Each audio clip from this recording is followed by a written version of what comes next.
ताकतें हैं, इस हमले के पीछे जो भी गुनहगार हैं,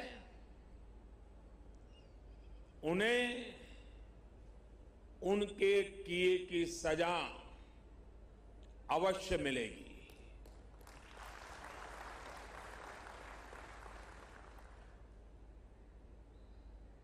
जो हमारी आलोचना कर रहे हैं,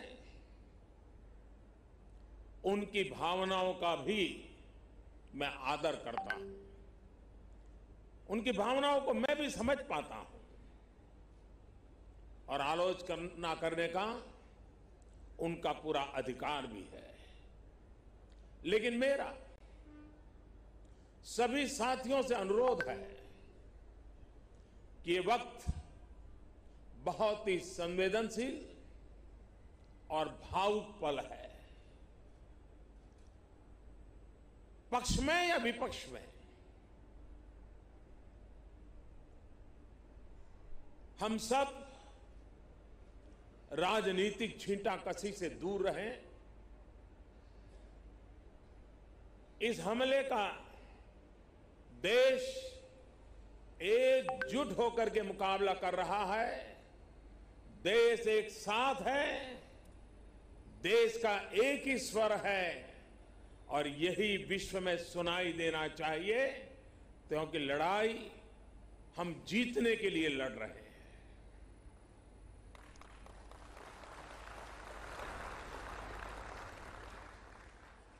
पूरे विश्व में अलग थलग पड़ चुका हमारा पड़ोसी देश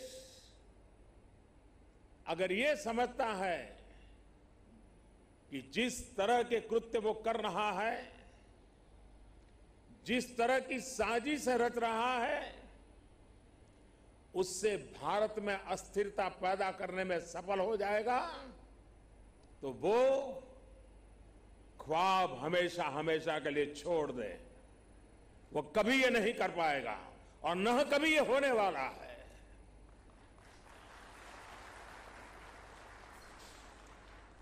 इस समय बड़ी आर्थिक बहाली के दौर से गुजर रहे हमारे पड़ोसी देश को यह भी लगता है वो ऐसी तबाही मचाकर भारत को बदहाल कर सकता है, उसके ये मंसूबे भी कभी पूरे होने वाले नहीं है।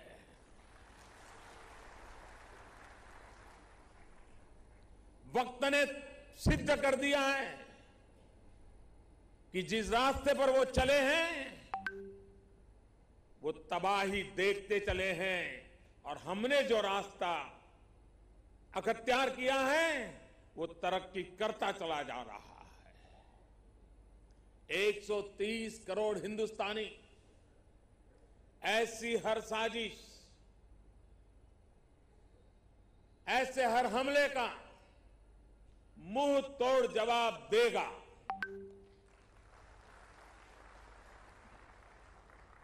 कई बड़ों देशों ने बहुत ही सख्त शब्दों में इस आतंकी हमले की निंदा की है और भारत के साथ खड़े होने की, भारत को समर्थन की भावना जताई है। मैं उन सभी देशों का आभारी हूं और सभी से आह्वान करता हूं कि आतंकवाद के खिलाफ सभी मानवतावादी शक्तियों को एक होकर के लड़ना ही होगा। मानवतावादी शक्तियों ने एक होकर के आतंकवाद को परास्त करना ही होगा। आतंक से लड़ने के लिए जब सभी देश एक मत, एक स्वर, एक दिशा से चलेंगे तो आतंकवाद कुछ पल से ज्यादा नहीं टिक सकता है। साथियों, पुलवामा हमले के बाद अभी मनस्थिति और माहौल दुख के साथ आक्रोश से भरा हुआ है।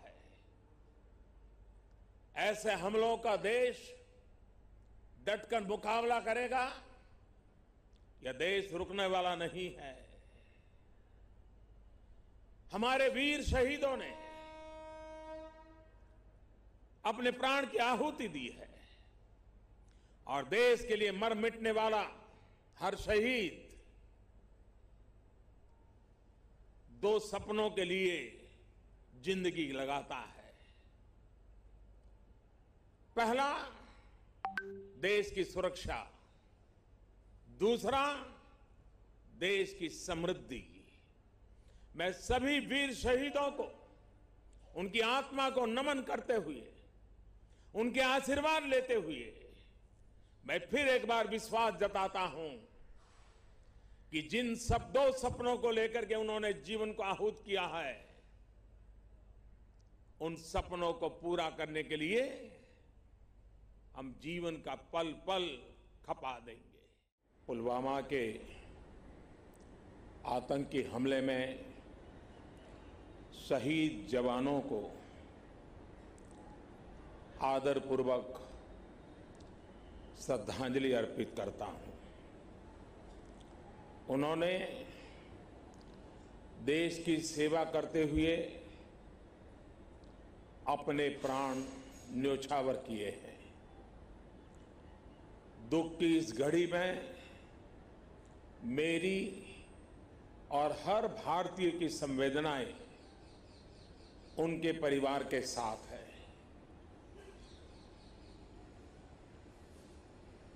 इस हमले की वजह से देश में जितना आक्रोश है,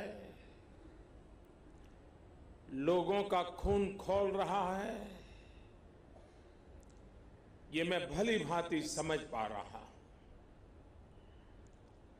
इस समय जो देश की अपेक्षाएं हैं, कुछ कर गुजरने की भावनाएं हैं, वो भी स्वाभाविक है। हमारे सुरक्षा बलों को पूर्ण स्वतंत्रता दे दी गई है।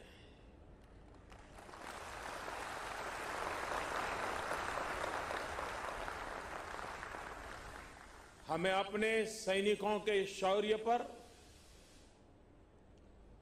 उनकी बहादुरी पर पूरा भरोसा है। मुझे पूरा भरोसा है कि देशभक्ति के रंग में रंगे लोग सही जानकारियां भी हमारी एजेंसियों तक पहुंचाएंगे ताकि आतंक को कुचलने में हमारी लड़ाई और तेज हो सके।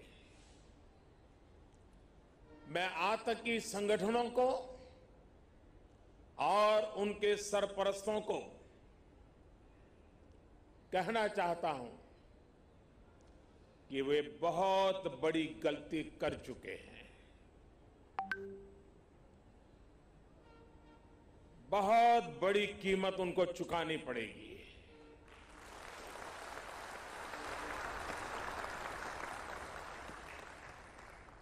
मैं देश को भरोसा देता हूं कि हमले के पीछे जो ताकतें हैं, इस हमले के जो भी गुनहगार हैं,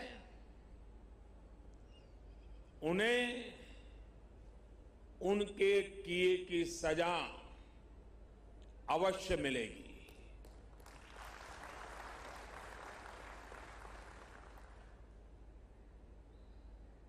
जो हमारी आलोचना कर रहे हैं,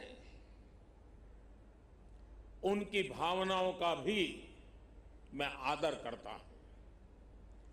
उनकी भावनाओं को मैं भी समझ पाता हूं और आलोचना करने का उनका पूरा अधिकार भी है। लेकिन मेरा सभी साथियों से अनुरोध है कि ये वक्त बहुत ही संवेदनशील और भावुक पल है। पक्ष में या विपक्ष में, हम सब राजनीतिक छींटाकशी से दूर रहें। इस हमले का देश एकजुट होकर के मुकाबला कर रहा है।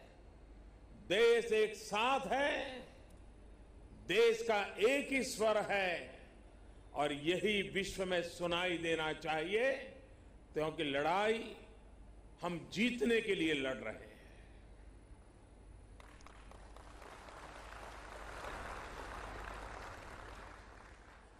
पूरे विश्व में अलग थलग पड़ चुका हमारा पड़ोसी देश अगर ये समझता है कि जिस तरह के कृत्य वो कर रहा है, जिस तरह की साजिश रच रहा है, उससे भारत में अस्थिरता पैदा करने में सफल हो जाएगा, तो वो ख्वाब हमेशा हमेशा के लिए छोड़ दे। वो कभी ये नहीं कर पाएगा और न कभी ये होने वाला है।